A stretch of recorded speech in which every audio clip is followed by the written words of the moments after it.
Volbankova pravljica. V spomin in zahvalo dr. Jožetu Volbanku za ohranjanje slovenskega jezika in kulture.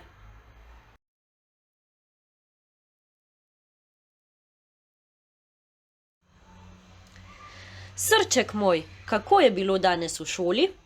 Super! Z novo prijateljico Julijo bova jutri naredili sneženega moža. Vesela sem, da se z Julijo tako dobro razumeta, vendar ne pozabi najprej narediti domače naloge. Poleg tega imaš po jutrišnjem testi slovenščine. Seveda. Mami, te lahko nekaj vprašam? Le povej, ljubica. Kdo je tisti stric z brki v avli slovenske gimnazije? To je dr. Volbank. Veš, bil je res dobra oseba in je skoraj vse, kar je imel, zapustil Koroški mladini in tako tudi tebi, draga moja. V spomin na to srčno dejanje sedaj tam stoji kip. Bi rada slišala zgodbo o njem?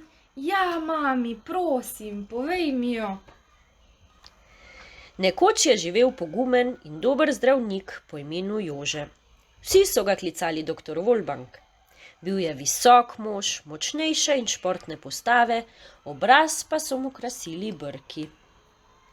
Ker je bil dr. Volbank dobrega srca in je v njem nosil veliko ljubezen do slovenščine, se ni uklonil nasprotnikom, ki so želeli slovenski jezik izbrisati. Da pa je bil pred njimi na varnem, se je iz vasice na avstrijskem Koroškem preselil v zasneženo Kranjsko Goro.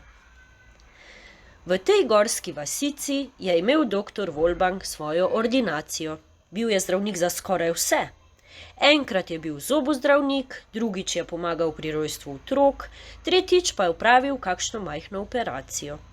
Mnogim je s svojim delom rešil življenje in tako postal zelo priljubljen med občani. Dr. Volbank je bil med drugim tudi strasten športnik. Vsako popoldne se je spustil po belih strminah zasnežene Kranjske Gore. Nekega dne je v daljavi uzrl svojo pomočnico Pintarjevo Angelo, ki je v rokah vihtela rdečo zastavo. Dr. Volbank je vedel, da je nekaj hudo narobe. Nemudoma se je spustil po smučišču in prihitel k Pintarjevi Angeli. Angela, kaj se je zgodilo? Je vprašal. Sosedov Tone je hudo bolan, bi ga imeli čas pogledati? Seveda, le brž pojdiva. Pintarjeva Angela je bila Volbankova medicinska sestra. Če je imel kdo v dolini kakršenkoli problem, ga je najprej poskusila rešiti sama. Kadar težavi ni bila kos, je vpregla konje in odrvela po doktorja Volbanka. Ko sta s kočijo prispela do njegove hiše, ga je dr. Volbank takoj pregledal. Tone, pozdravljen. Povej mi, kaj je narobe? Trebuh me boli. Pa glava tudi.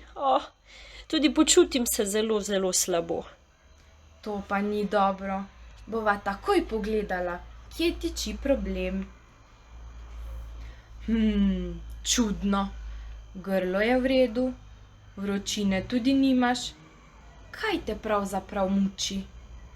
Tone ne ve, kaj bi odgovoril in postaja vedno bolj sramežljiv. Tone, mi moraš kaj povedati? Je rekel dr. Volbank. Ja, danes bi moral v šoli pisati testi slovenščine, pa ne znam. Tako težka se mi zdi, je odgovoril Tone. No, pa sva našla najino bolezen. Veš, včasih se ti bo zdela kakšna stvar tako težka, da ne boš videl nobene poti naprej. Takrat ne odnehaj in poskusi dati vse od sebe. Če se boš trudil in pridno učil, ti bo uspelo. Verjemi. Hvala, dr. Volbank, najboljši zdravnik ste, se mu je zahvalil Tone. Ni zakaj, ne pozabi mojih besed, sedaj pa le hitro prični z učenjem. Dr. Volbank je imel vse življenje veliko in dobro srce. Nikoli ni pozabil na mlade, vedno jim je stal ob strani, predvsem pa jim je želel veliko znanja. Do konca svojih dni je živel v prelepi Kranjski Gori in ljudem pomagal, kolikor je bilo le mogoče.